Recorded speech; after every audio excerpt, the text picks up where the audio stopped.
they had disobeyed what the Most High told them not to do? Kinda. Come on, let's stay focused out. You got plenty of time to deal with that. Nah. Anybody else wanna chime in on what their nakedness was? Right. Go ahead. As long as they was then, as long as they were following the law, that covering was protection from the Most High. What was okay? There it is. That's what I was looking for. The covering that they had, or the clothing that they was the truth. There was their protection by the Most High from everything that was going to harm them. Here's the key: if you do what the Lord is saying to do, right, you are going to be protected by the Most High, and you are going to be blessed. If you don't do what the Lord tell you to do, then you actually putting yourself in harm's way. In other words, if we was doing what the Lord told us to do from the jump, the white man wouldn't be able to rule over us. These other nations wouldn't be able to rule over us. You understand? So the best thing for us to do, Shalaki, 1 second. The best thing for us to do is to do what the Most High tells us to do, and that way we'll be covered. That covering that they put on when they went and put on what it's talking about, it's like an analogy. They put it on, but it really is the other doctrines from the other nations. So that nakedness that's in Genesis when it's talking about Adam and Eve is not the same thing as it's talking about when it say you can't see the nakedness of your father's wife or your close relatives or another man's wife or whatever. It's speaking more of on a literal term of not to view them there without clothes on. But the clothing that it's talking about in Genesis is the covering that the Lord had over his people until we decided to go against him. Same one we have in Deuteronomy 28. You know what I'm saying? If you read Deuteronomy 28, you know, when we doing what the Lord say your enemies will be scattered and go this way and that way and all this other stuff, right? If you do what he's saying. But if you don't do what he's saying, you'll serve your enemies in hunger and thirst and all things, right? So that's what it's talking about. You get it? And in nakedness, right? And in nakedness too. Exactly. So Okay. Color one color. I'm looking at other one. I'm sorry. no, I was just making sure that was the answer to your question. Now you answered it right. You answered it right. Yeah. All right, Most High in Christ. All right, anybody else got any questions?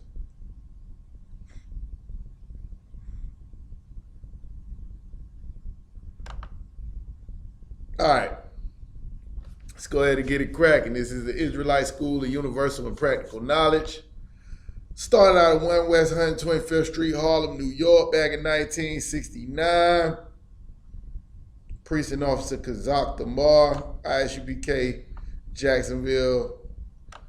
We had Duval County at 103rd Street Library, West Connect till 9 o'clock. If you're there, you can stop by. If you got us on the YouTube, you want to call in, ask a question, 305-985-5453.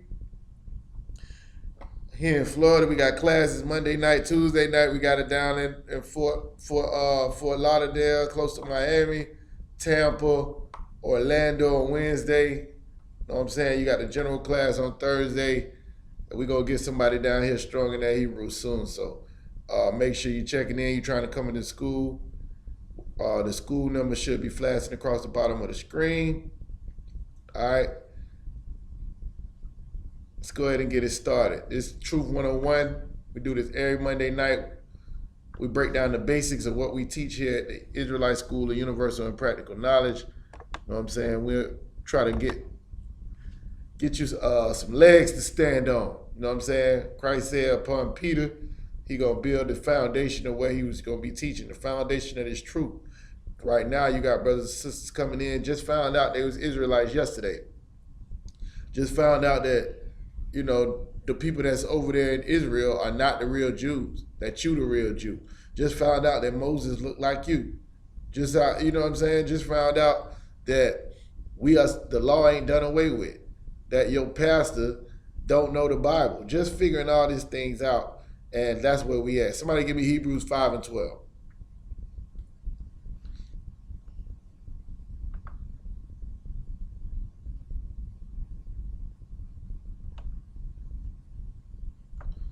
Always want to start with some questions. Anybody got any questions? Sir, I got it. Go ahead, officer. Hebrews chapter 5 and verse 10. Of God and high priest. 12. Hebrews chapter 5, verse 12. And you ain't coming through clear. You sound a little muffled.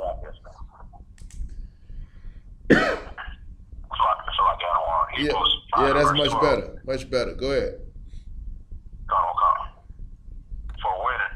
For the time ye ought to be teachers, ye have need that one teach you again, which be the first principles of the oracles of God, and are become such as have need of milk, and not of strong meat. So here's the time right here that we in now, right? It goes all the way back in Deuteronomy and Leviticus, and the Lord tells us to teach these things to our kids, to bind these things in our mind, write them on our forehead and our brain. We learn these laws, statutes, and commandments and never forget them, and teach them to your children. Well, it's time that we supposed to be teaching. How we gonna teach our children something that we ain't never learned in the first place?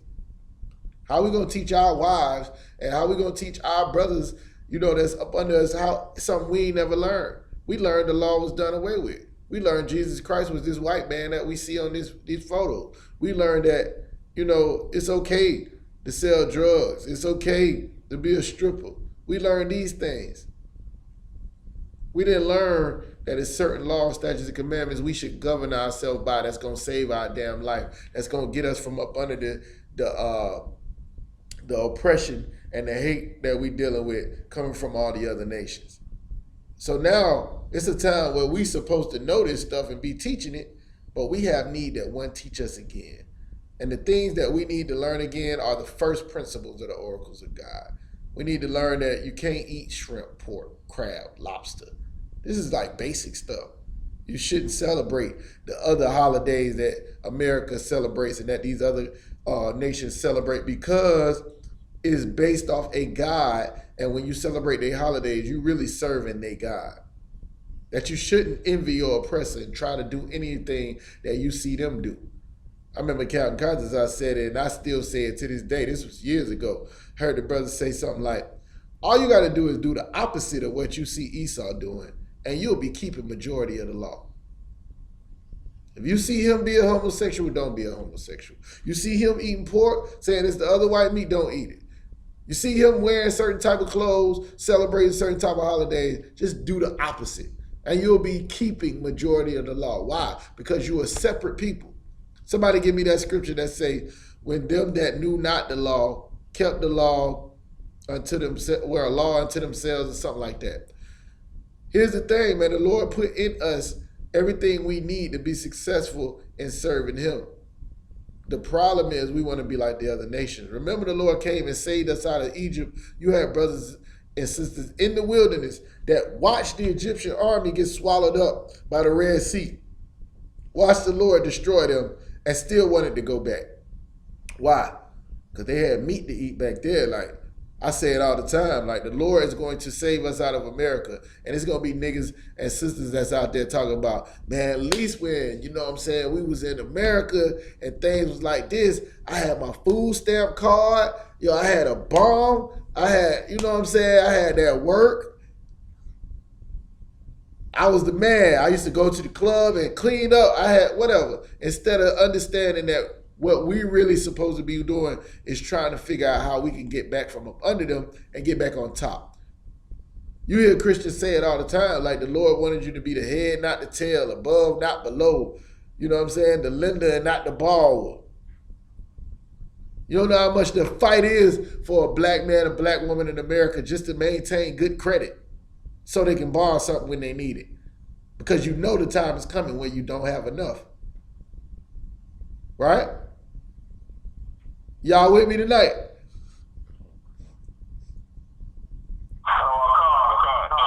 All right, Most High in Christ. And have become such that have need of milk and not of strong meat. We break this down, you know what I'm saying? He's not talking about literal milk, like milk from a goat or a cow. He's talking about when you being a baby. Christ says, except if you become as newborn babes, you cannot understand or make it into the kingdom of heaven. You actually got to be born again and become a baby. Not literally. But what this means is everything you thought you knew about the Bible, everything you thought you knew about right and wrong, you have to put that off. And you have to learn from square one how to eat, which is the first thing, right? Who you could deal with, who you should be talking to, how you should carry yourself, what kind of clothes to wear. All of these different things is milk. This is the basics. Then you can go and start studying into the real deep things about what the Lord wants you to know and all of this other stuff. But he can't do nothing with you when you still think the law is done away with, when you still love your oppressor, when you still trying to hit women and throw them away, when you still trying to have sex with men and say that's not your husband. He can't deal with you until you understand that it's a basic set of rules that the Lord gave us to live by that's going to keep us from dying and keep other nations from killing us. All right? So let's see where we want to go now. Nobody got no questions, huh? What you want to talk about tonight, Yamayan? We want to sharpen your sword on, huh? Everybody in this class know everything. Back on this brotherhood thing. That's what I was going to work on this week. Brotherhood? Oh, my God. All right.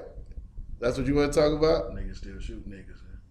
Yeah, well, if we don't need nothing else, I don't know. I can't speak for other cities, but I can tell you in the one I'm in right now, they do not understand brotherhood. And I'm sure it's like that in Tampa, in Orlando, in Miami, in Daytona, everywhere. Black folks got a problem with brotherhood because they don't understand it. They'll think brotherhood is fronting a nigga a sack. You know what I'm saying? But as soon as he'll come back with the bread, they'll kill him. So it wasn't real brotherhood. What we gotta understand about, us is how you talk in this Christian church is, okay, you got a personal relationship with the Most High, right? Personal relationship with the Most High. Now think about this. For brothers and sisters now that's not sinning against the Most High and still getting punished. Why are they still getting punished? Somebody tell me that. Go ahead. Hold on 1 second. I got the officer in here who want to answer the question. You got to speak louder so they can hear. Because we being judged as a nation. Because we're being judged as a nation. Why are we being judged as a nation?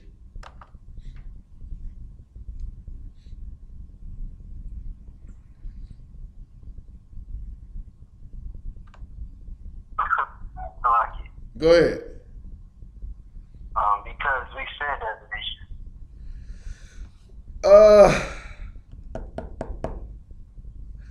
I don't know if I can take that answer. So I got one. Go ahead. Because we're not keeping the laws, statutes, and commandments. Well, what if we were though?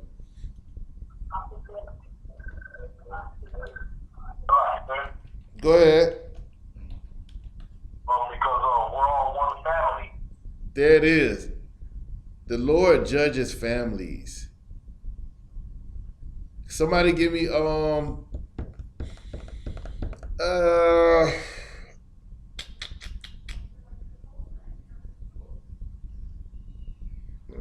me see. So like you said. I'm gonna try to go ahead, You want Acts 10:34? I don't know, priest. Take me there then. Shit. Go ahead. You want to teach the class up? Go ahead. Let's see what you got, man. Let me hear it. Let me see it. If that's what I was looking for. Acts chapter 10, verse 34. Then Peter opened his mouth and said, of the truth, I perceive that act. Then Peter opened his mouth and said, of the truth, I perceive that God is no respecter of persons. Nah, that's in not. Every nation, Go ahead. but in every nation, he that feareth him and worketh righteousness is accepted with him. Nah, that's definitely not what I was looking for. One second now. And the reason why that's not what I was looking for, Itazal, is because okay, with what you just pulled, right? Let's say you pulled that on a Christian. And see, in this class right here, the information that you get out of here is the information that you can use to cut any Christian, right? So if we judged as a nation, then how you gonna tell me, you know what I'm saying, like if y'all sinning, right? And I ain't sinning. I do what I'm supposed to do. How does that affect me? Right? With this one, with the one you just pulled, it's still talking about a difference between the people who are serving the Lord and the people who are not, right?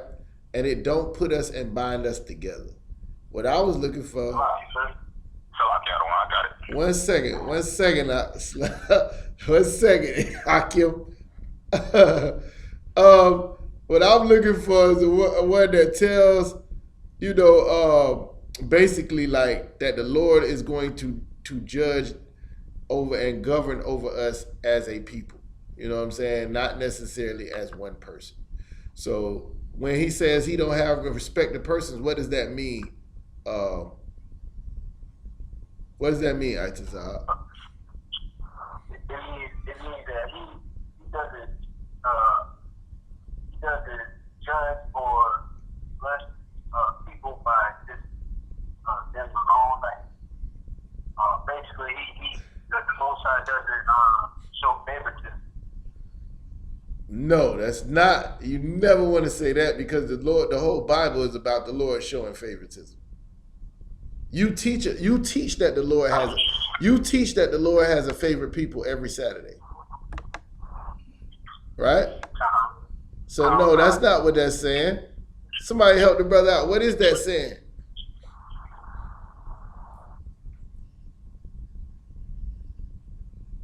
So I got one. Go ahead. Like he it don't matter like you know, rich or poor, or he has no respect for persons like, you know, rich or poor, or stress, or, you know. Absolutely. That's what it's talking about.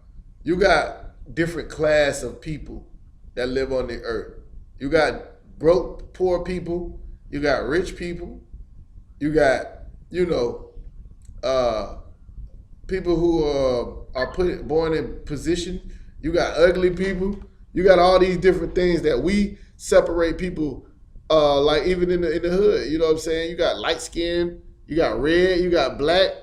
You know what I'm saying? Some cats like red women. Some cats like black women. Some sisters like red niggas or Salaki. Here's the point. The Lord don't look at it that way, right? Everybody got to answer to him. That's what this is saying. Everybody got to answer to him. And just because you got a certain status within the earth, don't give you that same status with the Most High. He's not a respecter of persons, means no different than I got to keep the law, statutes, and commandments. Commanding General Yohana got to keep the law, statutes, and commandments. No different than in here, our rank is not even close. You understand? On earth, more people respect Donald Trump than they do me. But we all got to answer to the Most High. And he ain't going to look at it like Donald Trump is no different. The difference is he does have a favorite, and I'm a part of the children of Israel, so the Lord likes me better. So you can't say he don't have a favorite, but from one man to another one, we all got to answer to the Most High for the things that we do and we don't do. So that's not really what. Who is that? That's Shiratazar? So I got cut off for some reason. All right, no sweat. We already got it. Okay, what was you trying to bring out? The scripture you was trying to bring out? Amos chapter 3, verse 1. That's a good one. That's a good one. Yeah, that's a very good one. Let's go ahead and get that. Hold that though. Somebody else said Salakia. Go ahead. Matthew 15 and 24. What does that say?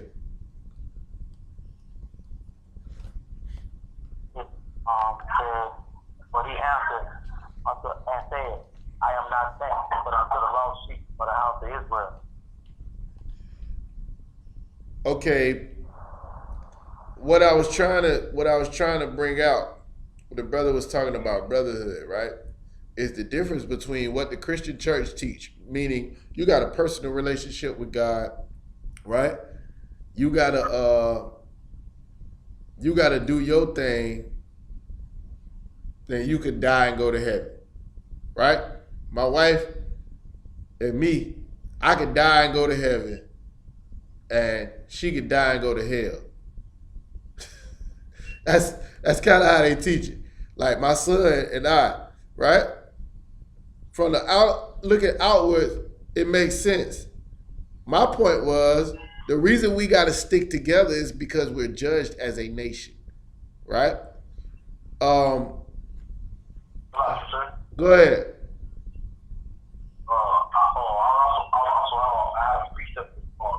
Yeah, 1 second. Read what you just read, the Matthew one, real quick. Oh no, that was just saying I'm not shit, but the lost sheep of the house of Israel. That's just saying that Christ only came for us. But how do we get grouped together like this in the first place? Anybody know?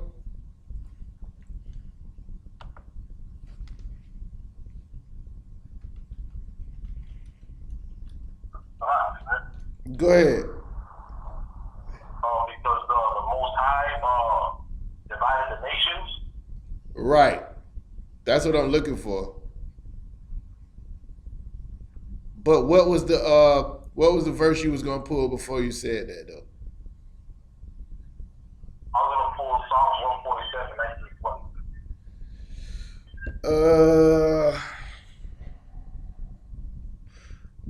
19. Okay. Y'all own it as far as like what I was talking about, but not necessarily the point I was trying to bring out. Let's see.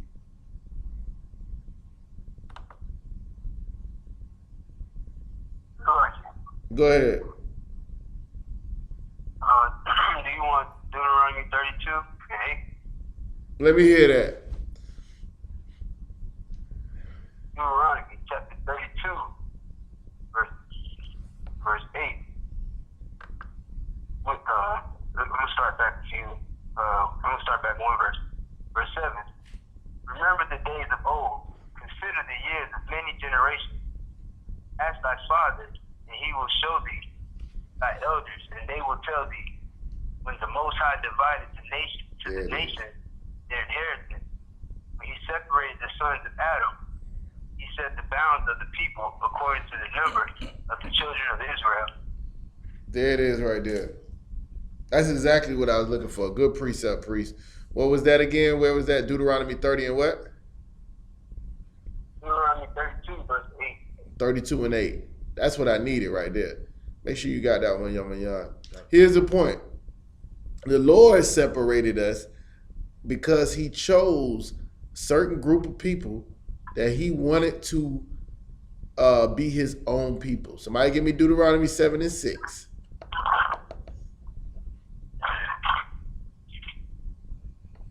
This is how we got separated. In case you don't know. Oh, God. Let's get it. It's the book of Deuteronomy, chapter 7 and verse 6. But thou art an holy people unto the Most High thy power. The Most High thy power hath chosen thee to be a special people unto himself, above all people that are upon the face of the earth. If you've never been in a class or been in a camp or whatever the case may be and heard this broke down, it says simply, thou art a holy people unto the Most High, meaning the Lord has separated you. That's what that word holy means. Thou art a holy people. Hey, somebody got their phone off mute. Put your phone on mute. Put your phone on mute. All right. Thou art a holy people, meaning a separate people unto the Most High, your God. The Lord your God have chosen thee to be a special people, right? Unto himself, above all people that are upon the face of the earth. This is something you hear a lot, but you got to understand this. Along with all of this comes responsibility, right? What they say in the world, they say something in the world like to whom much is given, much is required. Anybody ever heard that? You can't sit there and gloss and floss and feel like, you know what I'm saying, I'm the son of God. I'm the children of Israel. I'm an Israelite. I'm this, I'm that, right? Because the Lord chose you. But what happens is now you got to do things nobody else on the earth has to do. Nobody else on the earth has to do what you got to do. What you got to do? You got to serve the Lord, right? How do you do that? Following and keeping his laws, statutes, and commandments. He ain't tell nobody else to do it. He told you to do it. Why would you do it? Nobody else got to do it? Because you're special. You're different. You've been separated. You've been called out. Right? Everybody else in the world can get high, be drunkards, be whores, be drug dealers, but you taking on and becoming the sons of God and the daughters of Zion again, like it was intended to be from the jump. So you can't be like everybody else. Now, give me who is my mother, who is my brother. With that, give me the Psalms 147, 19 and 20.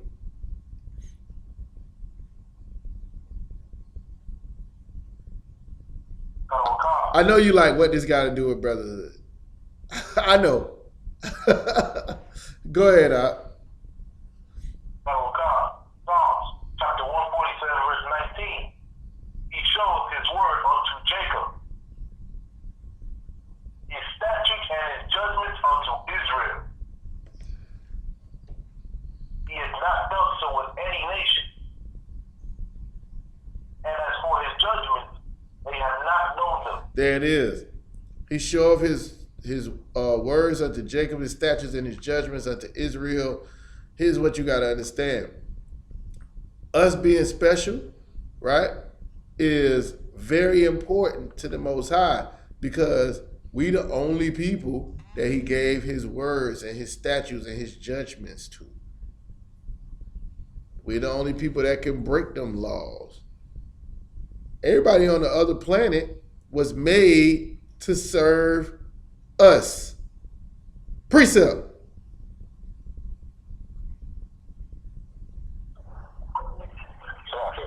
Go ahead. Isaiah 14:1. No. Go ahead. 2nd Esdras 6 and 54 through 56, sir. There it is. 2nd Esdras. We ain't got to go there. But remember to say the world was made for our sake, right? The world was made for our sake. Out of all the people that come from Adam and the people that he chose. There's a difference. Here's the point. The reason you treat other Israelite brothers like you're supposed to is because they're Israelites. Right? It's for no other reason. Let's go back to Deuteronomy 7 and read verse 7. Whoever read Deuteronomy 7 and 6, read verse 7. Remember, he said, you are a chosen people unto the Lord. He chose you to be unto himself above all nations that's on the face of the earth. Meaning there's a difference. Go ahead. Deuteronomy chapter 7, verse 7. The Most High did not set his love upon you, nor choose you, because ye were more in number than any people. Here, stop right there. The Lord ain't choose you because you was so great or you was so big in number. You know, the Lord could have took, you know what I'm saying? Right now, it's more Chinese people on the planet than anybody else. They got to have rules that you can't have a certain amount of babies to stop them niggas from having babies. Right? The Lord chose the smallest, newest, youngest nation on the planet as his special people. He didn't choose you for nothing you did that was so great. Keep going.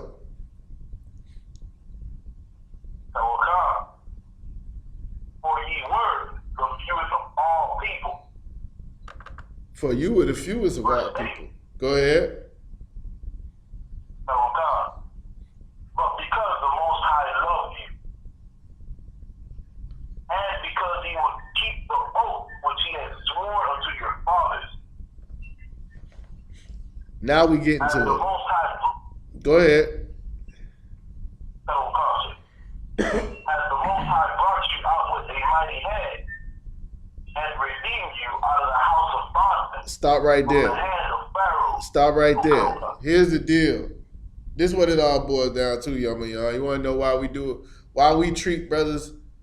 Because the Lord treated us a special way, right? He chose us, right? So now, here it is. What's the point? What's the point in being an Israelite? What's the point in you know what I'm saying, actually, how I want to word this. What's the point in actually treating an Israelite like he's somebody? Because the whole world does not.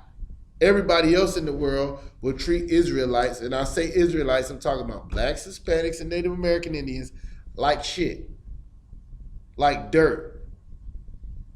But we treat each other like gold. Why do we do that? It's because while the rest of the world treats Israelites like dirt, the Lord treats us like gold.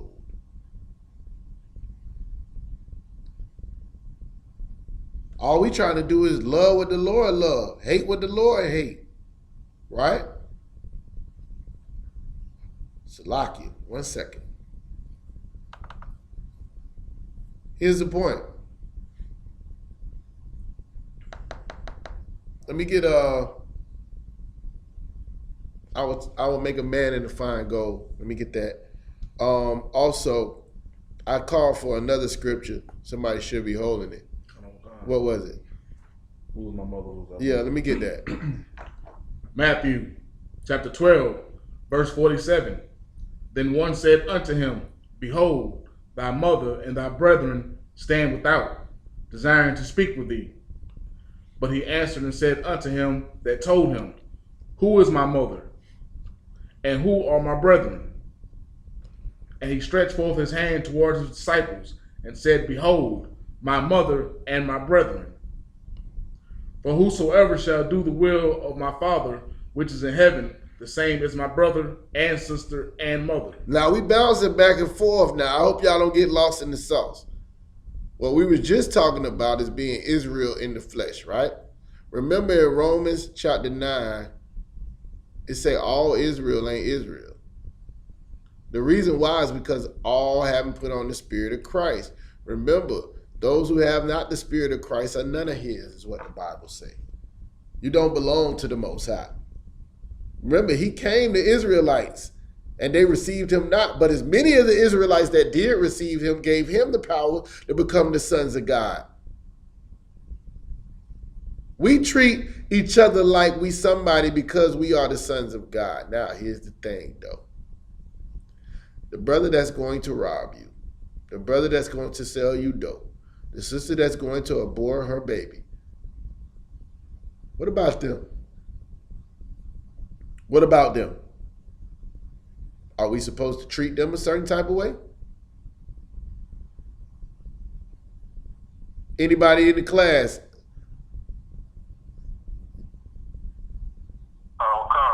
We are supposed to treat them a certain way or not? Huh? Who said la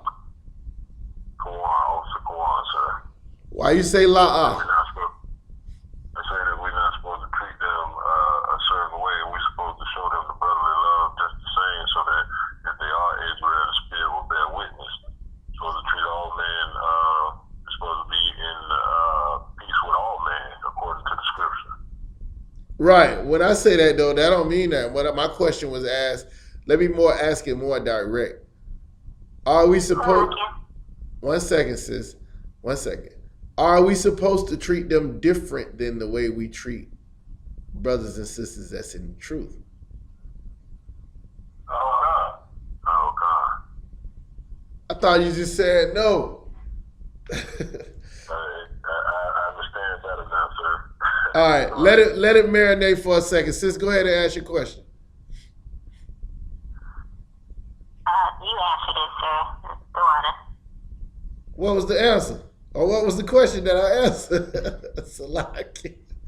Well, because I was going to say, even though they are Israelites, if they're not following the laws and commandments, they're like heathens. So we're not supposed to treat them like Israelites. Absolutely. Go ahead. I mean, if they're trying to do right, then you treat them justly. But if they're not trying to abide by the laws, then you just, disregard them as you would any other race. Somebody give me the precept that explains what the sister is trying to bring out. Look at Sakara. Go ahead, priest. That's what God said. Matthew chapter 18 and verse 17. And if you shall neglect to hear them, send it unto the church. But if he neglect to hear the church, let him be unto thee as a heathen man and a publican. This is a brother that you had a problem with, right? This is brotherhood right here. Where he bringing out his brotherhood. Instead of you going and jumping on Facebook, or instead of you talking to the nigga baby mama, trying to holler at the nigga baby mama because you pissed off at him, instead of you know what I'm saying, shooting up the nigga mama house or whatever we would do in the world, right? You go to him like a man. Just you and him alone. And you tell him about your fault, right? Bro, I got a problem with you. You did this. Right?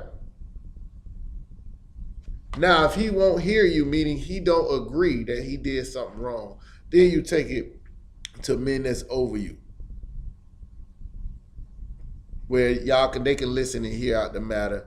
Then, if that don't work, he still don't hear you, you take it to the entire school or the entire church. Here's the problem with that, with somebody who's in the world. He does not answer to nobody. There are no men over him. He's a judge unto himself. That's why he's not doing what you're doing. See, the thing is, I got to carry myself a certain way. When I'm dealing, I can't, you know what I'm saying? Like, it's a brother in the world, his woman get robbed, he just going to back him, bitch. You know what I'm saying? I can't do that. I got to answer to the Most High. I got to answer to Christ. I got to answer to Commanding General Yohana. All the way down to the brother that's right above me. Whoever is an officer of 1,000 was right above me. Whoever he is in the school. I got to answer to that brother. I don't do what I want to do. That brother that's in the world, he's not living by the same laws. Somebody give me the scripture where it says a carnal mind cannot be subject to the law, something like that, right? I don't call for a lot of scriptures, but this one is important. You cannot treat a brother that's not in the truth like this. Because you could try to go to him and him alone and he will not respect it, right? You can try it, but remember at the end of the day, that's the only step you got. Because if he will not hear you, now it's smoke in the air. You could go to a brother that's in the school like this, because let's say if I got a problem with Yamayan, and me and him can't work it out amongst each other, there's somebody who's going to render righteous judgment over that matter and make sure that we get to the point where we're supposed to be at. Because we have a common goal. We're trying to build a nation. We're trying to be the Lord's people. We're trying to be one body. But one cat on his own, one sister that's on her own, who does not follow in rank and order. Remember what we learned last week. You want to follow Christ, what you got to do? You got to keep the commandments. You got to deny yourself, and you got to follow in rank and order. So if it's a sister that tell her husband, you don't tell me what to do, you're not my daddy, she ain't listen to her daddy either. She despises rank and order. If it's a brother that's saying, I do what I want to do, can't nobody tell me this, I'm a grown-ass man, nobody can tell him what to do, how in the hell are you going to try to put this brother up under laws that he don't even, they don't govern him? Somebody got the scripture? Go ahead. Romans chapter 8, verse 7. Because the carnal mind is enmity against God. So here's the thing. The way you think it when you being carnal, the things you think about. Remember, say, love not the world, neither the things in the world, because all that's in the world is the lust of the eyes, the lust of the flesh, and the pride. That pride is what keeps most people from coming into truth. I ain't finna let nobody tell me. I ain't finna listen to no man. I ain't finna do this, right? Your pride is what's keeping you away from the Most High, because a carnal mind is enmity to the Most High. Keep going. For it is not subject to the law of God. It is not subject to the law of God. I want a 30-piece shrimp. I don't care what the Lord say. I want to sleep with this man, old lady. I don't care what the Lord say. This is carnal. This is carnal. Those things are not supposed to be in the truth. You're supposed to be a separate people, a separate nation from everybody else. But that's how everybody else thinks on the planet. Remember, when God gave Adam the law, before then, people was eating eel, snake, whatever they could get. Hell, I'm hungry. What about that pig over there? But when the Lord gave the law to Adam, you understand that there's food and there's other animals in the world that are not food. You understand? Now, this separates us from everybody else that's in the world. Is there any other scriptures out that I call for that we ain't go through? Oh yeah. Amos chapter 3, verse 1. Let's get it.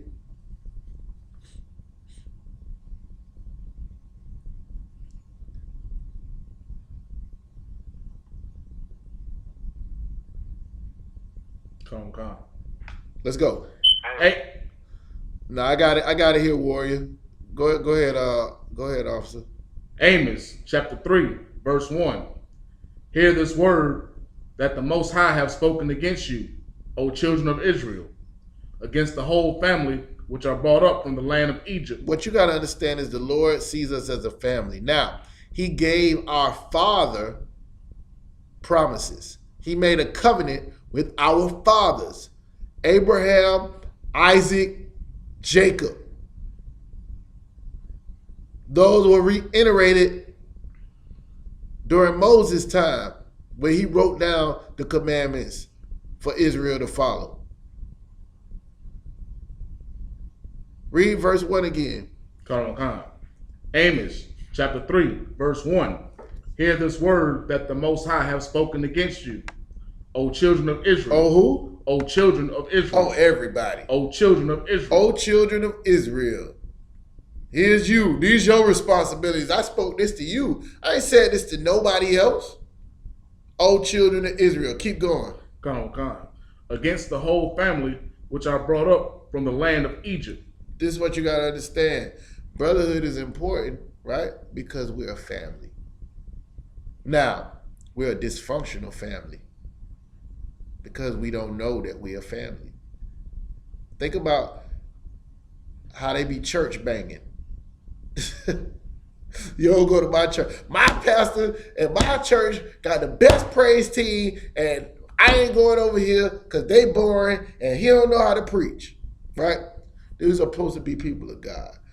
But think about it on the other scale. gang banging, right? We wear red, y'all wear blue, this person wear green, these wear brown, this man wear polka dots, and we don't like each other. At the end of the day, we family. Think about the black and brown thing we doing out west. We're trying to bring two different tribes together that don't even know they family. When the oppressor done separated them for years and years so that they bang on each other. It's called divide and conquer. Esau is very good at it. What the Lord is good at and what Christ came to do is to make the two sticks back one stick. Is to get the kingdom that was divided back as one people. That's why it's important for us to understand brotherhood. Keep going. Saying, you only have I known of all the families of the earth. This is what you got to understand. The Lord will name, if you go into Psalms 83, the Lord will name all these different nations that's coming against the children of Israel, saying they don't want them to be a nation no more. Right? But in Amos, the Lord is saying, you the only people that I know. I don't even know nobody else on the planet. I don't deal with them like that. I don't mess with them. I never made a covenant with them. I never gave them any type of reason to follow me. I never gave my law, statutes, and commandments to them, but I gave them to y'all. Now here's the problem. All of this that I'm saying to y'all, y'all the only niggas and sisters, brothers and sisters on the planet that want to hear it. Go ahead. Got a question on YouTube. Is it on topic? Law. All right, hold the question for a second. You only have I known. Keep going. Of all the families of the earth, therefore I will punish you for all your iniquities. There it is right there. You the people that's going to get punished, right? Now we right in the midst of that, under this oppression in America, right? We in the midst of that punishment. So where the hell we going to get some love from? Where? We going to expect the other nations to show it to us? Is the Lord going to love us? Yeah. But something we got to do first in order for the Lord to show us love again. Right now, he's turned his face away because that's what we did to him for another nation, for another nation's God, right? So now, here's the point.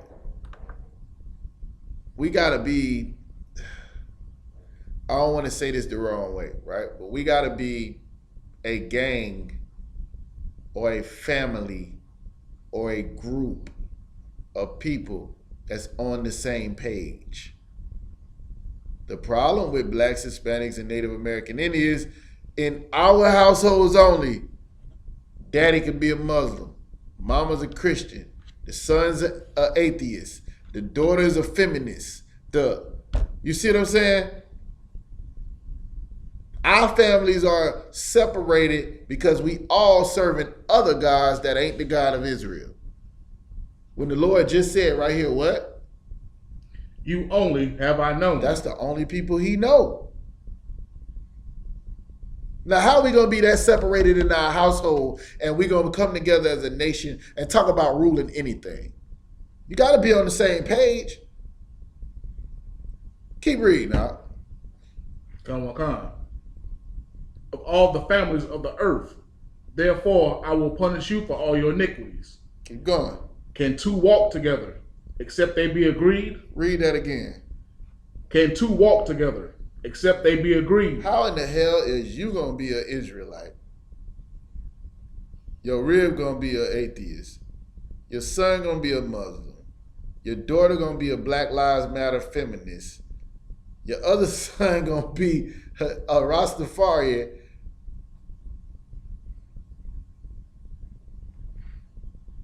Your brother going to be agnostic. One of them going to be Pentecostal. The other one going to be Catholic. None of them except the God of Israel and what's in this Bible is for your people.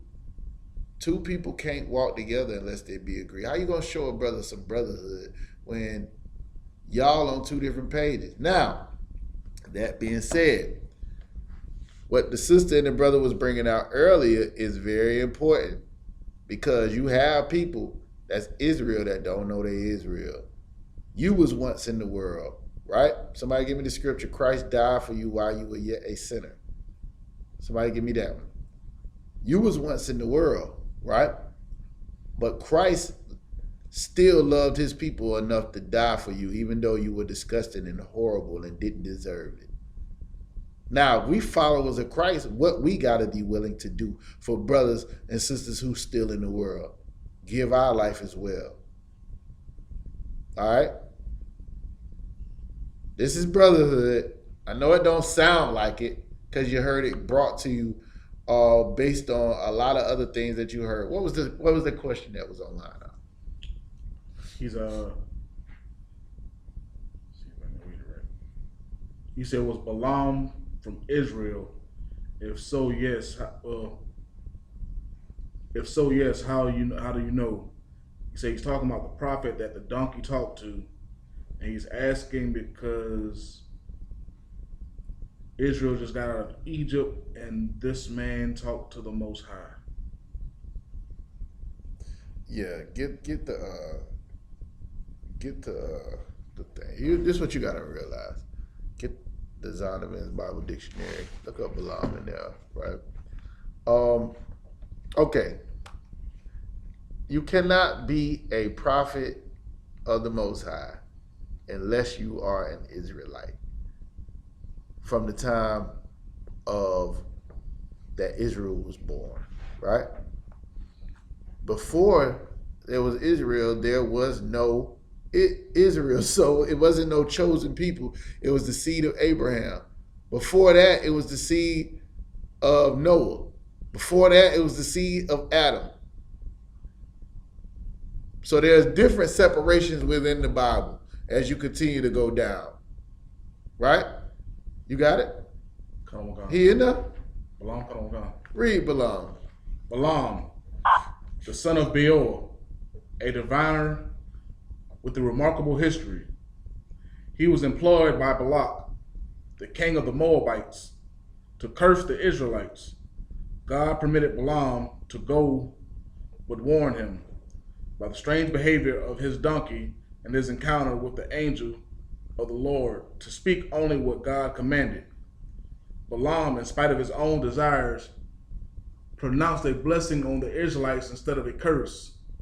God was protecting his people from harm, even when they were unaware of the danger.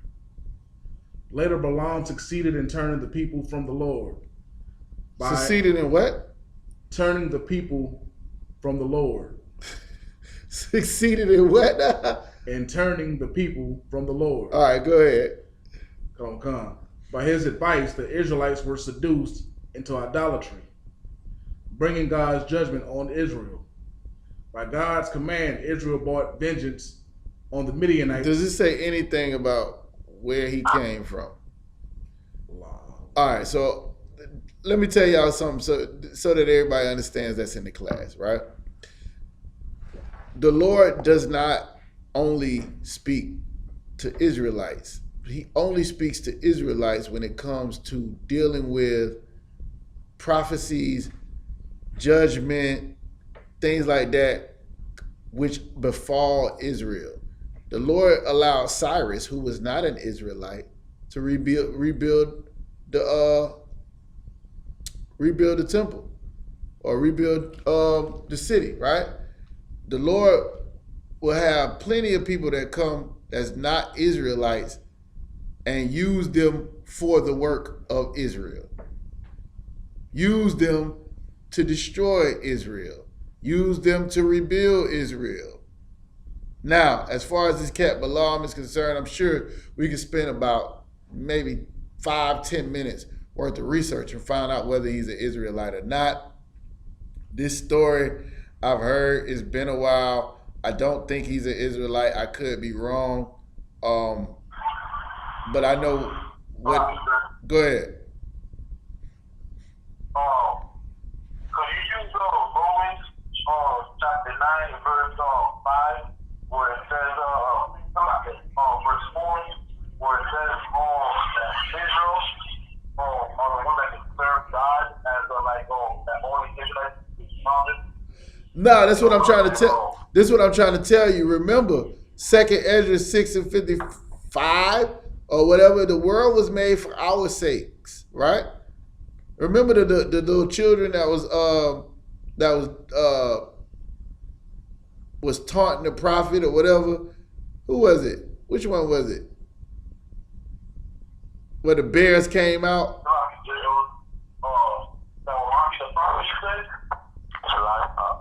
Yeah. Go ahead. That was 1 second. Yeah, it was Elisha, right? Those bears wasn't Israelites. The Red Sea wasn't an Israelite. It fought on behalf of Israel. The Lord made the world for our sake. What I'm trying to tell you is there are heathens in the Bible that the Lord used for what he would want them to do. He's using the heathen right now. He's using Donald Trump to unite the Israelites. Right now. When you read about this cat was told to go and curse Israel, but the Lord placed on his heart to bless to say a blessing for Israel instead of a curse, which had nothing to do with it, because if the Lord didn't want to do it, he wasn't gonna do it. That's my point. That's my point.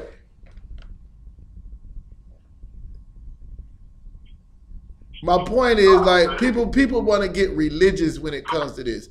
Like, okay, let me give you an example. Are y'all familiar with the scripture where it say, "I will be a lying spirit in the mouth of his prophets"? Okay, for everybody who understands that, was this talking about?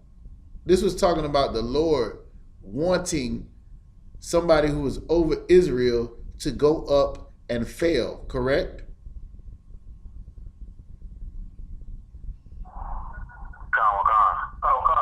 Why would the Lord want Israel to fail?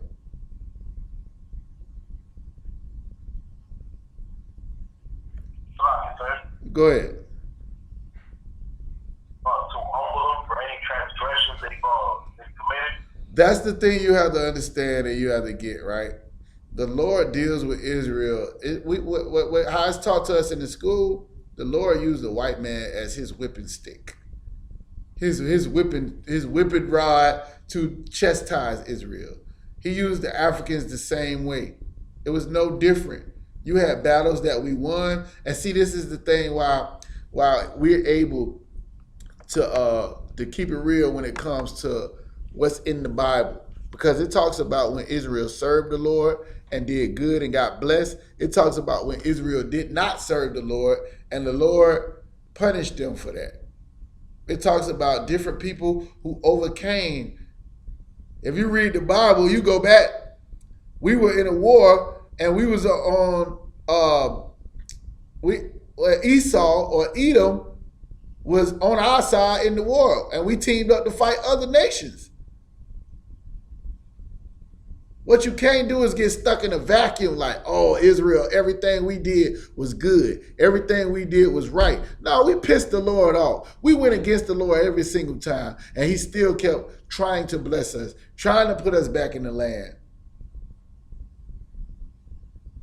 Is it a great thing that we over here throughout North and South America and scattered throughout the four corners of the earth, and some devil is sitting over there in our land selling kosher pork? Talking about tuna and shrimp is kosher? Is that y'all don't understand what I'm saying? You can't look at the Bible like everything Israel did was right and everything everybody else did was wrong. That's not what we do. I just read it. The Lord chose Israel because he wanted to. The Lord provided us a sacrifice just like he provided a ram in the bush to keep Isaac alive. It could have been over. As far as this thing with Balaam, I would have to do some more research on that. I don't believe he was an Israelite. I believe he was a person that's in the story that was brought out. He don't have his own book in the scriptures. He don't have but at the end of the day, if we talk about him too much, then I'll say he was an Israelite. So I don't know. I'm not familiar with this story like that to answer that question. But just on surface value, just based on what the Zondervan says about him. Matter of fact, somebody give it to me in the Strong's. Look up his name. Give it to me in the Strong's or whatever, the Blue Letter Bible, what that means, who he was, and it'll tell you just with a little bit of research. But what my thing is, I always go with what you know.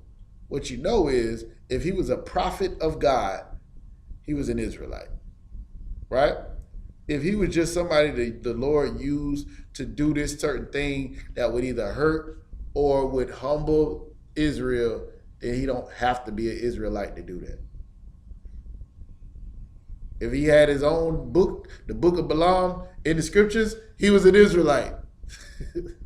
Because why would he have a whole book in the scriptures if he wasn't? It's Israel's history. It's Israel's game. So for the person that's online that wants to know that, I don't know what point you trying to get to, or why you asked that question. Me personally, I do not answer questions I don't know the answer to. On surface value, I would say no, but at the same time, I would have to check with somebody who's familiar with this story, familiar with this person, in order for me to say whether he is or he ain't. Zondervans don't say it. These are all the tools that I would use. I would use Zondervans. I would go to the Strongs. I would look him up. Who was his bloodline? Where does he came from? Who was his father? I'm sure we can find this out if we look it up. I don't have time to do it right this minute, and I'm not familiar with it. If we didn't have a topic already, I'll spend more time on it. All right? If anybody get it, while we continue and bring out the topic, you can go ahead and bring what you got. Other than that, we're going to keep it moving, all right? Back to brotherhood. You're going to stop brotherhood, man. Go ahead.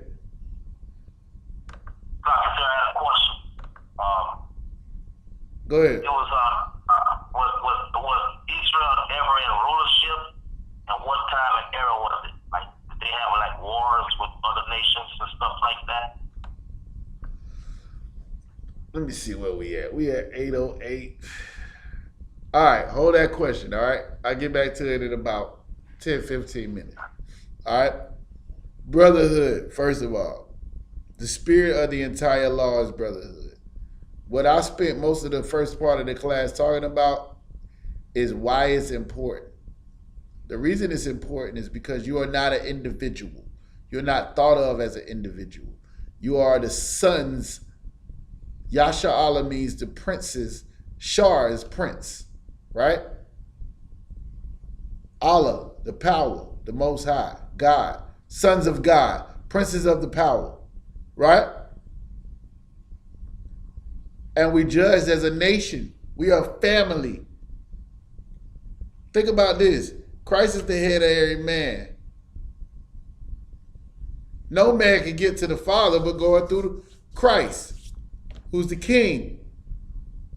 In the Bible, you will see where, like, when Moses went and asked Pharaoh, it didn't say what did the Egyptians think about letting Israel go. It said what Pharaoh said. What the king says is important. That's why you got Saul in the Bible. And they say he was an unjust king because he chose. Nobody, it ain't this democracy and all of this stuff. Nobody cares about what the hell the people say. It's people all around this country right now who have a problem with what Donald Trump is doing, right?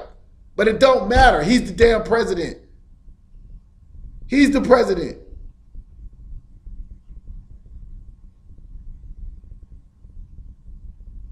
What if the people over there in North Korea like America? It don't matter. Kim Jong-un, whatever his name is, he's running the show. What the man that's over everything says goes. Y'all get that, right? That's a part of being a nation. Ain't no nation. Everybody do what the hell they want to do. That's not a nation. That's why it's important for us to understand that we're one people. One God, one faith, one baptism. One God who is over and in. Let me get that scripture, because I don't want to mess it up. Now, brotherhood is the spirit of the entire law.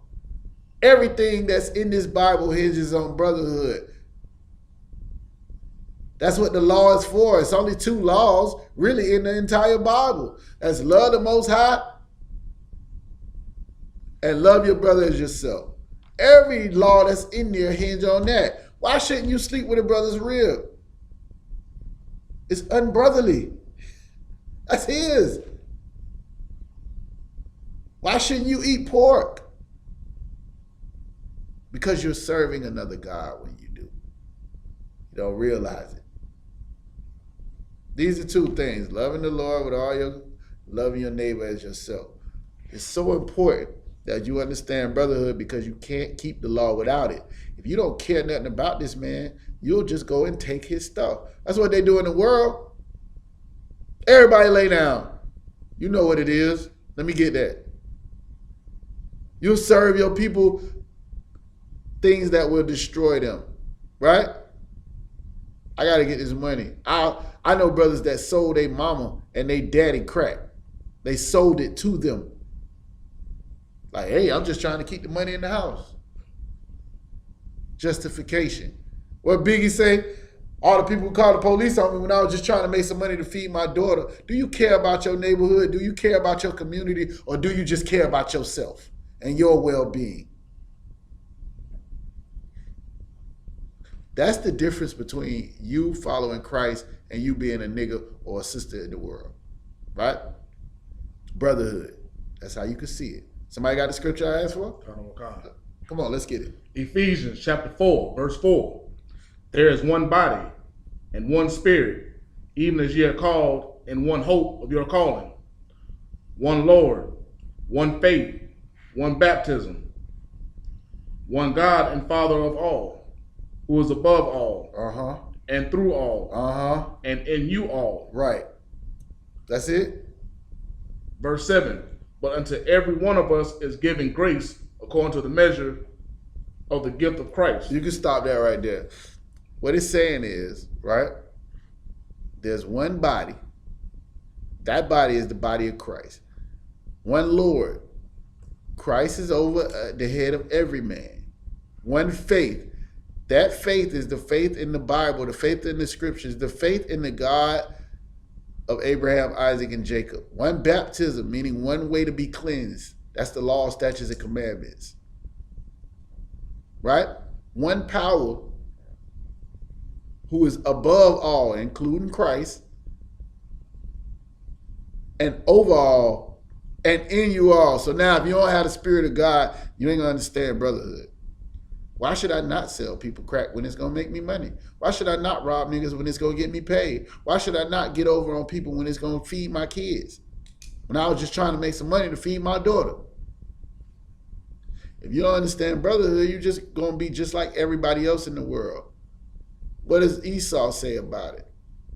You got laws of power, right? You got laws of power that don't have nothing to do with nobody else. It's for you to get power.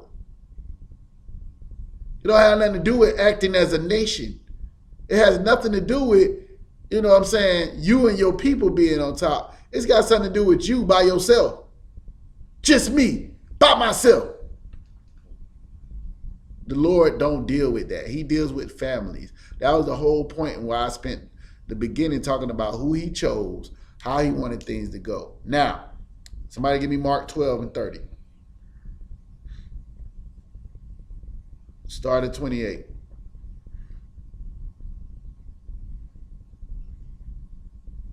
We're going to run through these pretty quickly. I know y'all heard them before. If y'all haven't, this is for the breakdown.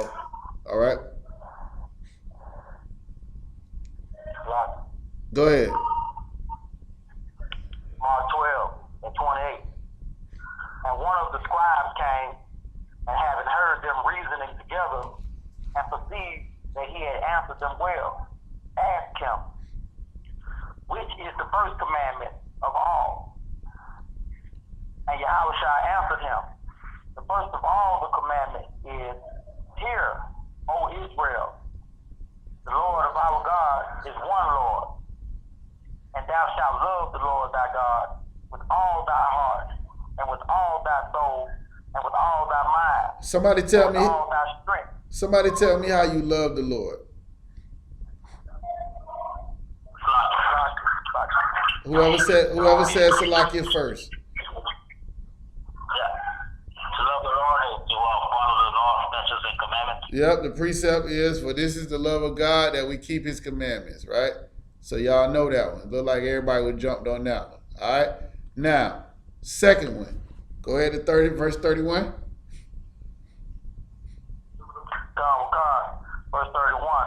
And the second is like, namely this, thou shalt love thy neighbor as thyself. There is none other commandment greater than these. Y'all see that, right? This is Christ talking. He said, ain't no commandment greater than this. After you loving the Lord, meaning you keeping his commandments, then you have to keep his commandments when dealing with each other.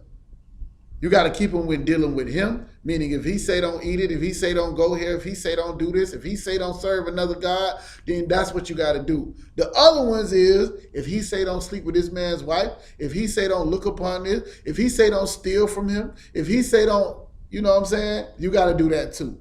Go to Leviticus 19 and 17.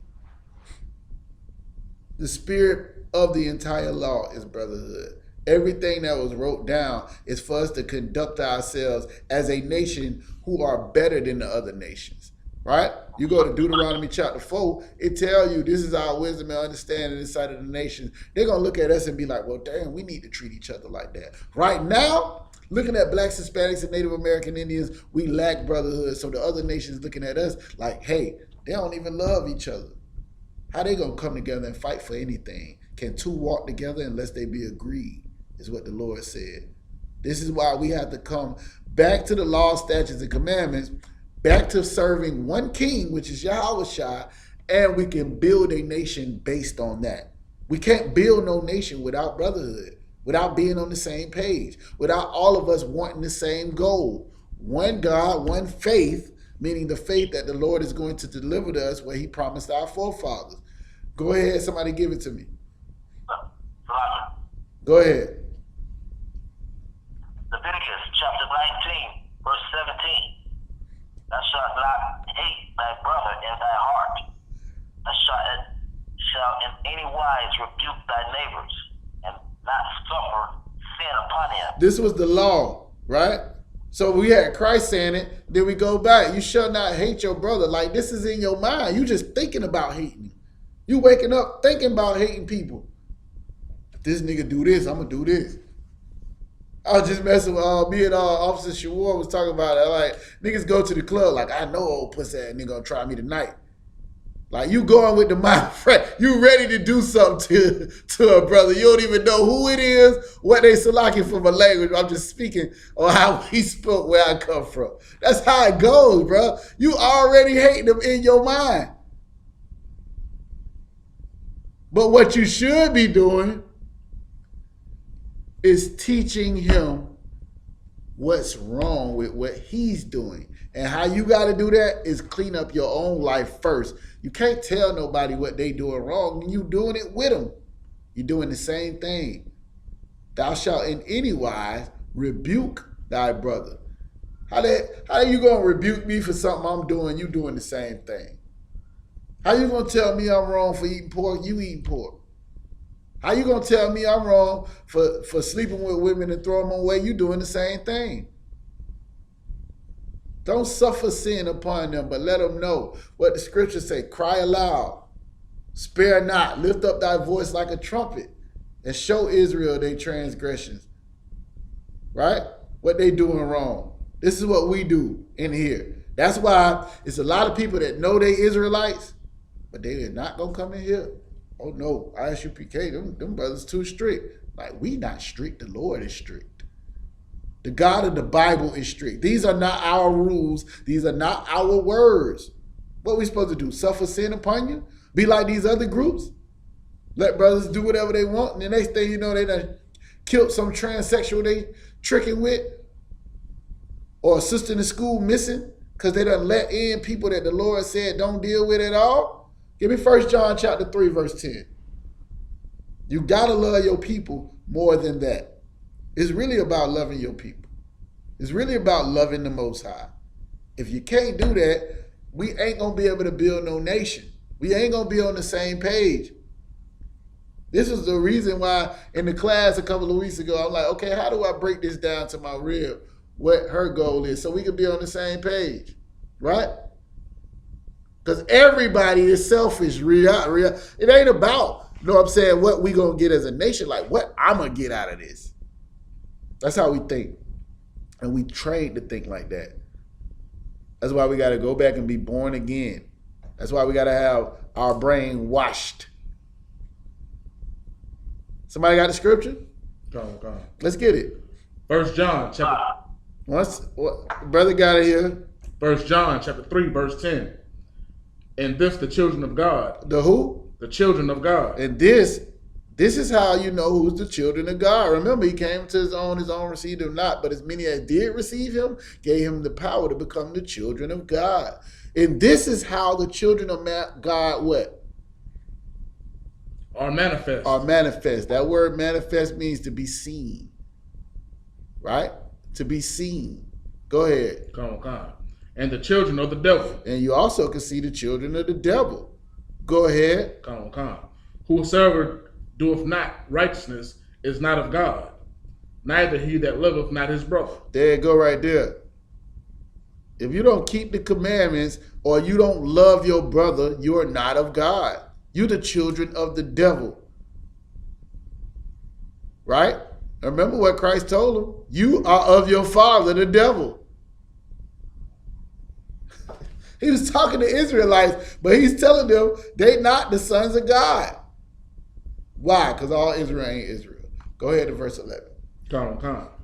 For this is the message that ye heard from the beginning, that we should love one another. That's what you heard from the beginning. This is what the Most High was telling us to do anyway. When he called us out of Egypt, out of bondage, he called us out as a family, as a nation. He didn't just say, you, Moses, get your wife and come on. He did that with Noah, but that's because we were so wicked, so hell-bent on being one nation with the other nations, and you know what I'm saying, that none of the people were pure anymore. None of the people that he separated was actually separated. So he had to destroy them. And think about this. The people right now who will not separate from the other nations are going to be destroyed with the other nations again. Only those that come in and become a part of this body are the ones that's going to be saved. I ain't going to go into the not as Cain. You can read that, but this is all about brotherhood, this whole chapter. Skip to the next chapter, 1 John chapter 4. Give me verse 20. Go ahead. 1 John chapter 4. And these things write we. Verse 20. Verse 20 up. Verse 20, right. Did it do it? Did somebody online? You didn't say nothing else. But ye have an unction from the Holy One, and ye know all things. Verse 20 up. 1 John chapter 4, verse 20. Somebody got it?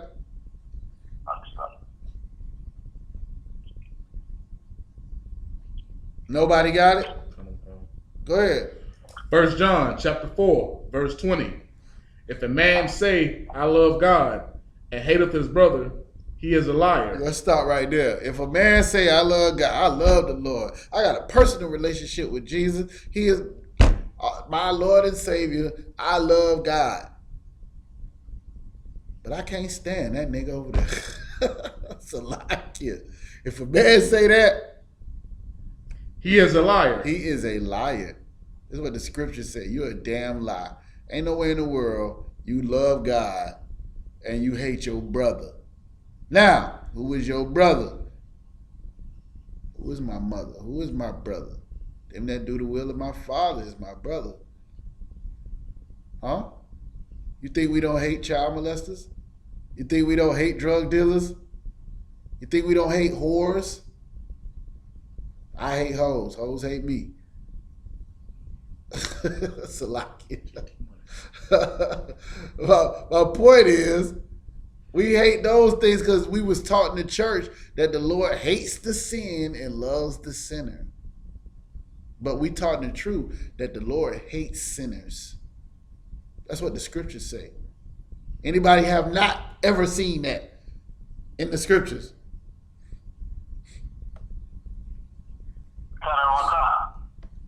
You seen it, right?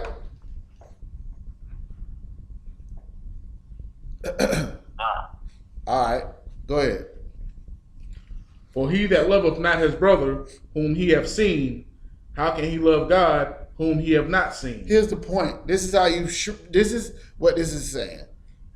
This is how you prove that you love the Lord. You love the Lord's people.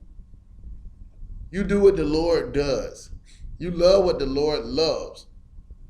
Right? Officer Shawar break it down all the time. When they talk about loving what the Lord loves, it's up to me. Like, I love honey baked ham. I love whatever. Throw out whatever the hell. Weed, big booty white girls, whatever it is, right? You love that. You might be a woman in the world, you love sleeping with 3 or 4 different men at a time, whatever. But the Lord hates it. The Lord hates it. So therefore now, if you want to be a part of what the Lord got going on, you have to hate it. The Lord hates sinners. So therefore, even though I love my mama, I ain't going to finish that. I'm going to let y'all finish that. What? Go ahead. That's Luke 11, I think, or it goes, he who hated not his mother and father, and even his own life. Yeah, that's the precept for brothers and sisters who don't know that, right? Nah, no problem. It might be somebody in here who was getting ready to tune out of the class for what I just said, and you just gave them the precept they need to understand that that's what Christ said. These are not my words. I don't say my own words. That's the problem. The preacher say his own words. What you've been taught, everything you've been taught has nothing to do with what the Lord say. That's why you love pork and you love the drug dealer and you love porn and you love weed and you love cocaine and you love pills and you love everything that's going to destroy you. Go ahead, Itazal. I got another precept, Psalm chapter 5, verse 5. What, the Lord hates sinners? Kind. Yeah, I know. I was trying to skip over it because I had another question that the brother asked. I want to make sure I got time for it. And I got a million scriptures on brotherhood. This brother asked for the whole breakdown of brotherhood, but nobody else had a question. And then after I started getting into it, and I ain't start right at the verses he wanted. I know he wanted just these verses on brotherhood, but I started to break down the point. But go ahead, you could go ahead and give it to him, but you ain't got to read it. What's the one that says the Lord hated sinners? Psalms chapter 5, verse 5. All right, Psalms 5 and 5. If you want to know where it said the Lord hated sinners, right?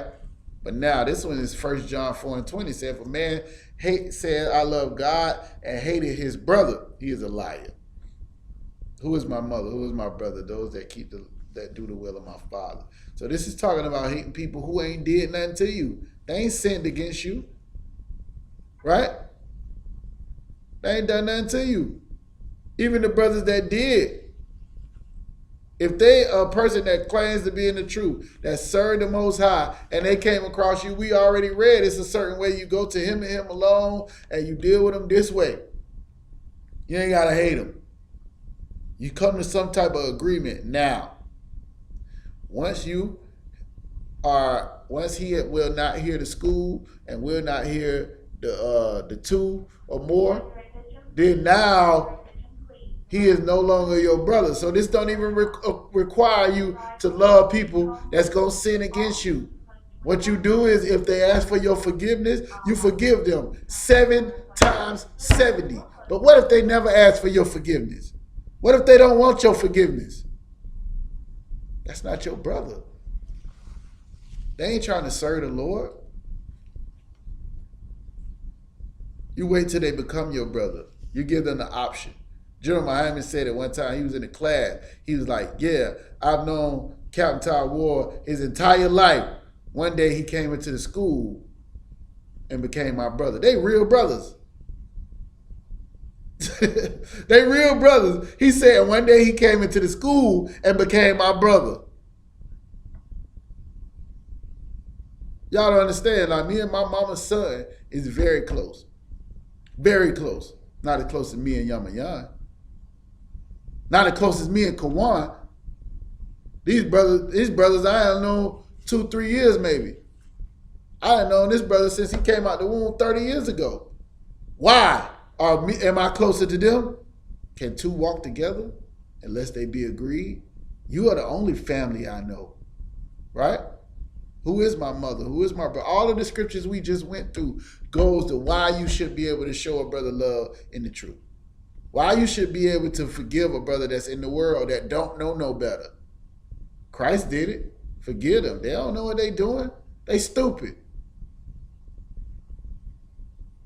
He that loveth not his brother whom he have seen, how can he love God whom he have not seen? What's the love that we show, the brotherhood that we show the brother that they don't even see as brotherhood?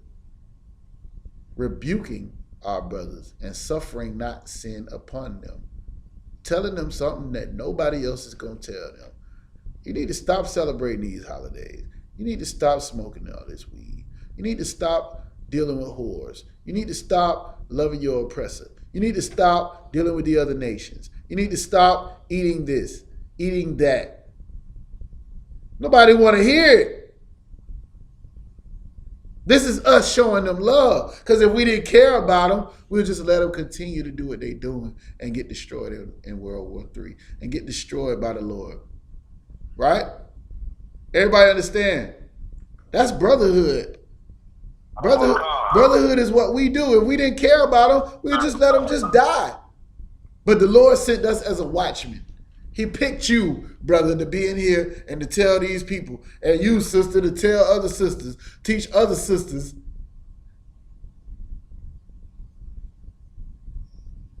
Y'all don't know about that scripture. All right. Anyways, 1 John chapter 2. Oh, no. Read verse 21 first before we move. Verse 21. And this commandment have we from him, that he who loveth God love his brother also. There it is right there. Very simple. 1 John chapter 2. Let's get it. Verse 15. Talk about love, brotherly love, right? Somebody go ahead and get Matthew chapter 25 and 40 real quick.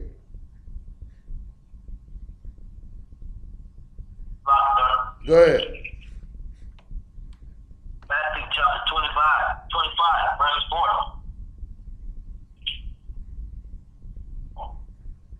And the king shall answer and say unto them, verily I say unto you, inasmuch as ye have done it unto one of the least of these my brethren, ye have done it unto me. Here's the thing, right? What you got to understand is Christ is your brother. Uh-oh. Anybody here know or don't know that Christ is our brother as well? Anybody here know the precept?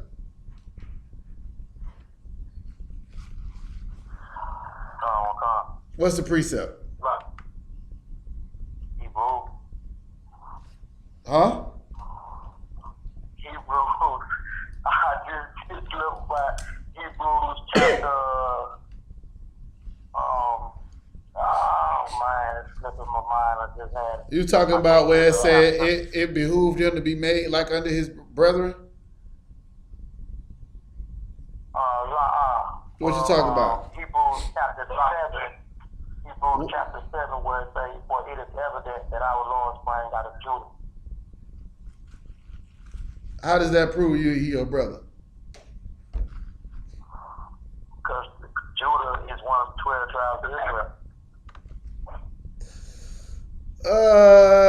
All right, but that still refers to him as the Lord. So that means he's over you. You know what I'm saying? Like, Sure. go ahead. I got Hebrews chapter 2, verse 17. What does it say? Wherefore in all things it behooved him to be made like unto his brother, Who is his brother? that he might. Who is his brother? Somebody give me Matthew chapter 23.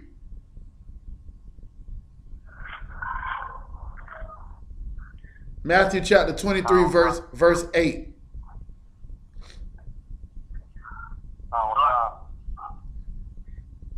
Go ahead, whoever got it, go ahead. Matthew chapter 23, verse 8. But be not ye called rabbi, for one is your master, even Christ, and all ye are brethren. See that? But this was talking about is these people wanted to be high seats. They wanted to sit down, puff their chests up, and think they're better than somebody because they have a certain position. Right? The Lord gives rank and order and structure in order for us to be organized, because he's not the author of confusion. But that don't make one brother better than another brother. And if you got a brother that's supposed to be in the truth, and just because he's officer of this or whatever, and he used that like he's better than another brother, you might want to check that brother's spirit. This is the reason why a man under you can take you to counsel, because you got to have the spirit of Christ. Christ was over them brothers and washed their feet. Christ is talking right here and telling them people that y'all calling rabbis, you don't want to give them too much esteem, because all y'all are the children of God. Even Christ and you are brothers. He like, nigga, I'm the Messiah and I'm your brother. Keep reading. And call, verse 9, and call no man your father upon the earth, for one is your Father which is in heaven. Neither be ye called masters, but one is your master, even Christ. Even Christ.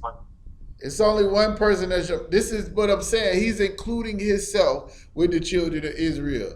It's only one that's your master, even Christ. Christ and you all are brethren. That's what he said out of his own mouth. Now, when you're talking about brotherhood, you go back to Matthew. The brother was saying, you know, when did you come see me when I was in prison? When did you feed me when I was in clothes? When did you do this? And Christ, who is the king, who is giving this parable, is saying, then the king is going to look and say, verily I say unto you, so as much as you have done unto one of the least of my brethren, you have done it to me. I got a brother that go see my mama when I ain't able to go see her and make sure she good. I got a brother that will, you know what I'm saying, drop by and watch my house, make sure nobody ain't broke her when I'm out of town. I ain't there, but my brother's there. You understand? Officer Shawar was bringing this out. Like, it's certain people, they'll be like, well, I want to do this for the school, and I want to do this for you. Okay, what is it? If you do something for me, you're doing it for the school. Because I've devoted my life to the school, to the truth. You don't get it. Like a laptop, a TV, my table, my rib, all of that is mine, but all of it belongs to the Lord because I belong to the Lord.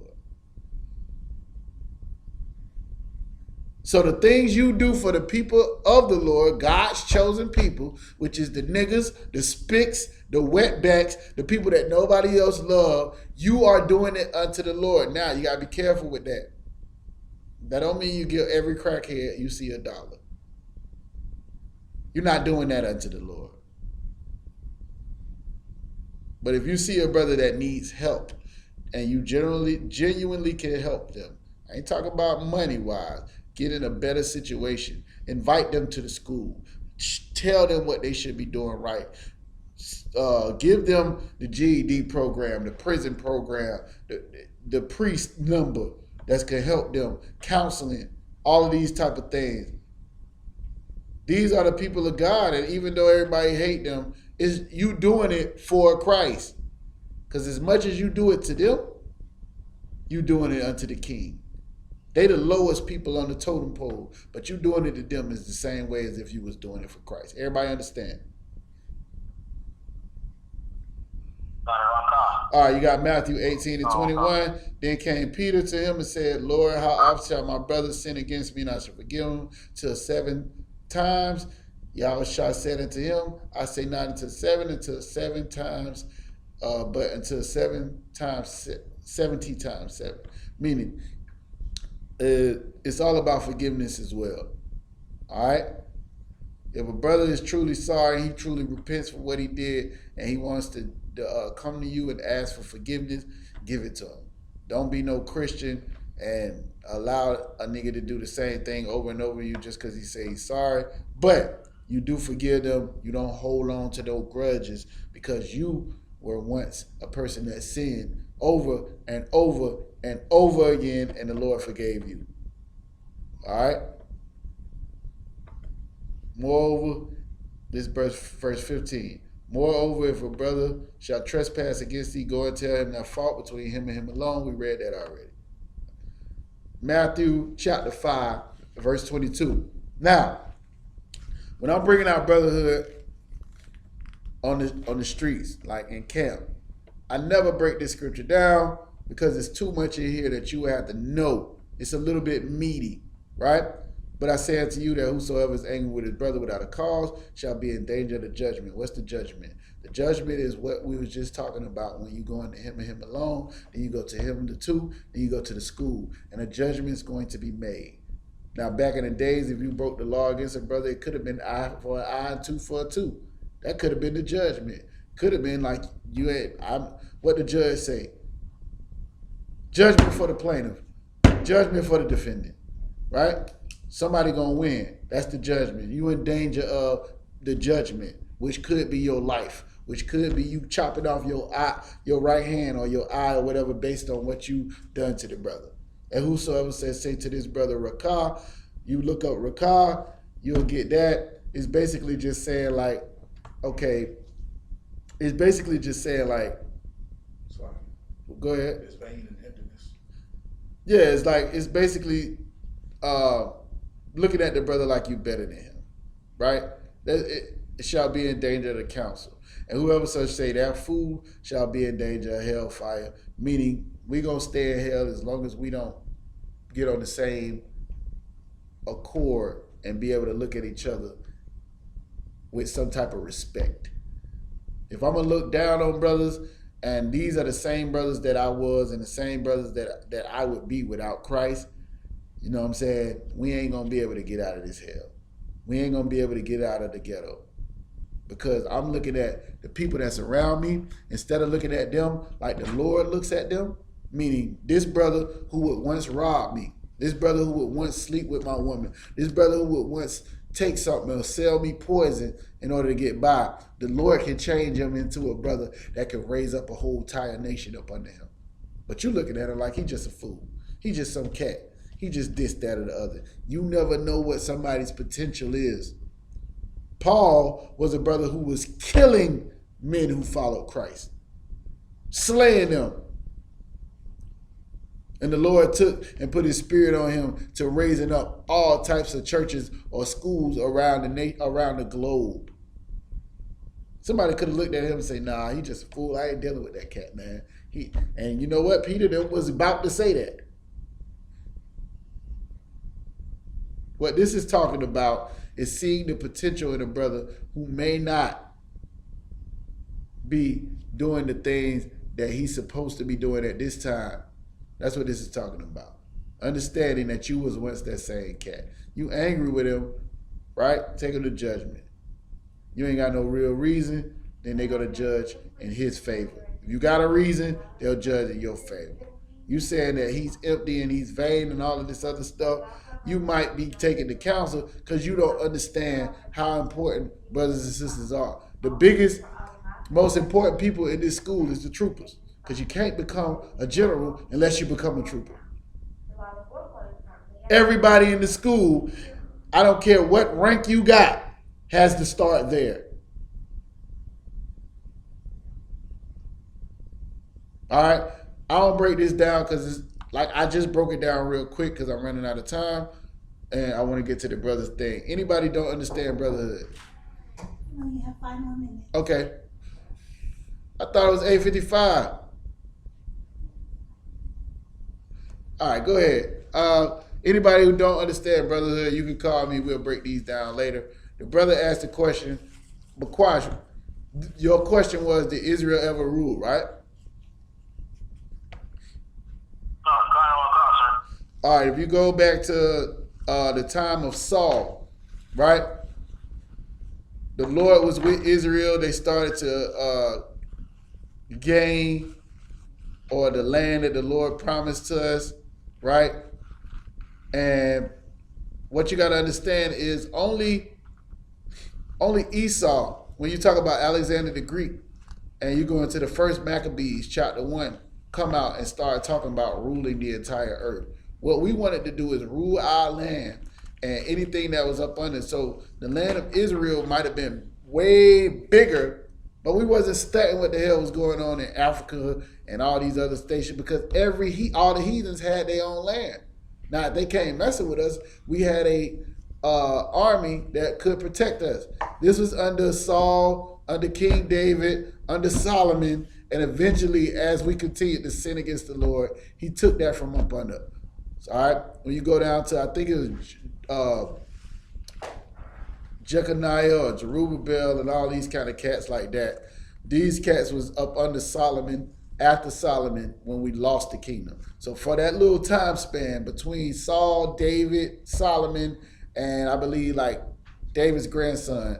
Now remember, even during that time, you had the split where everybody didn't want to follow after it. So Israel split up.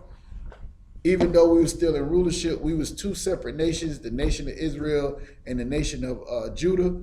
And that's what eventually led to our fall. As long as we was together and we was following one king, one body, one faith, one baptism, the way the Lord intended it, we would have never failed.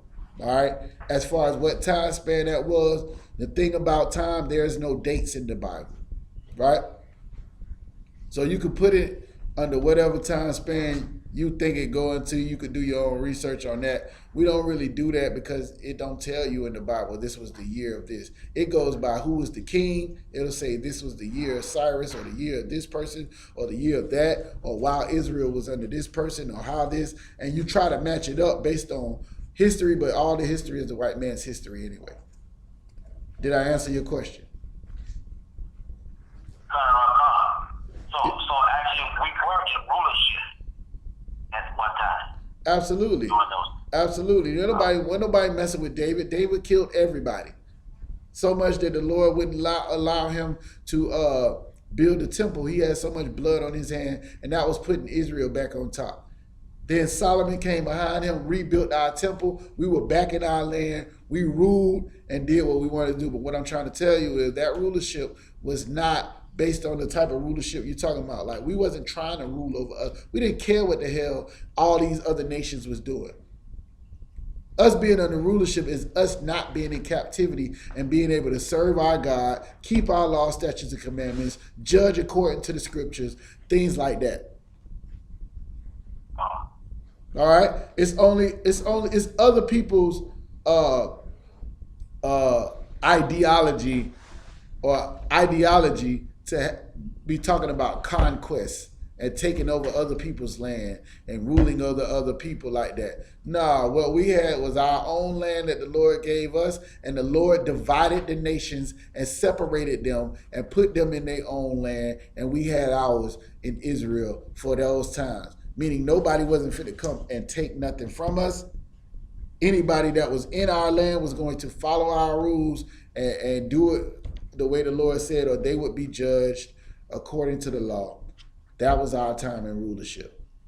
All right, and it started with Saul once we got our king, and David actually put us on the map as far as that. By the time Solomon came, he had so much money he didn't know what to do with, so he just kept buying more and more women. All right. Any other questions? Go ahead. Quick question. All right, so you know when men were named in the Bible, their name changed from one thing to another. Yeah. My question is, the name that they had before their name change, was that actually their name, or was that a name that was given by the people like Moses and them, and the writers of the Bible? Most of those names was given to them by their mothers. The names that they got was given to them by the Lord. No different than your name in the world was what it was, given to you by your mother. The name that you got now is the name to you given to you by the Lord. Okay. The reason I asked is because some of the names that I read, they either one are like they're exactly the same as the name that was given to them after, or the name that they were given before was like it more so matched their personality or who they were. Well, the thing about it is in the scriptures and in most in Israelite culture, your name meant something. So like, say for instance, in the world, if your name was Mike or something like that, right? It don't mean nothing. But your name that's going to be in here is based on your spirit, based on your vibe, based on your personality, your persona, all of these different things. So most of those names meant something or whatever the case may be. I got a whole class I wanted to do on just names. I might do it next week since you asked this question. I do it every once in a while, especially when we get a couple brothers get their Hebrew names, sisters get their Hebrew names and things like that, so that they can understand that it's a lot of responsibility coming with that. And you cannot just continue to be the same person. When you're going to change the name, it's the same thing. You know what I'm saying? You change the name because it's not the same thing. It's not. You're a different person. You're a new person. You've been reborn, and therefore you deserve another title to be called by. And you're going to be called what the Lord wants you to be called, not what your mama wants you to be called. All right? Also, remember this. There's a lot of people that the Lord raised up. He never changed their name. He changed Abraham and his rib's name, right? He didn't change Isaac's name that I know of. He changed Jacob's name, right? So it's certain people that the Lord raised up. He had connections with. He never changed David's name. They kept these same names that they have. But the people he did change their name, it's important. It's important that he changed your damn name. All right. Any other questions? Go ahead. Would Donald Trump be considered the Antichrist? More so, my mama's pastor. More so, T.D. Jakes. More so, Caesar Borgia. More so, Louis Farrakhan. The Antichrist is anybody who is not in the truth per se. Anybody who has the mark of the beast, meaning you love white supremacy, white society. So yeah, Donald Trump could be called that because he's the personification of that. But at the end of the day, it's a lot of our people who have the same mindset because of slavery, because of all the things that we've been through and being beat to a pulp by our oppressors. So yeah, but the Antichrist is not one person. All right, the Antichrist is an idea, a philosophy, and it's more everything that's against what Christ stood for, what Christ died for. So somebody who says Christ died for everybody, that's Antichrist. Somebody that said the law is done away with, that's Antichrist. All of these different things are Antichrist. So when it's talking about the Antichrist in there, people who've been trained by the Christian church will look at it as this one person, but it's more so like a conglomerate. It's more so like a whole group of people, or a group of ideas, or a group of doctrines. And I don't have time to really break it down for you. All right? Sorry, the library's closed now. All right. With that, I'm going to turn the class over to Priest and Officer on the shop.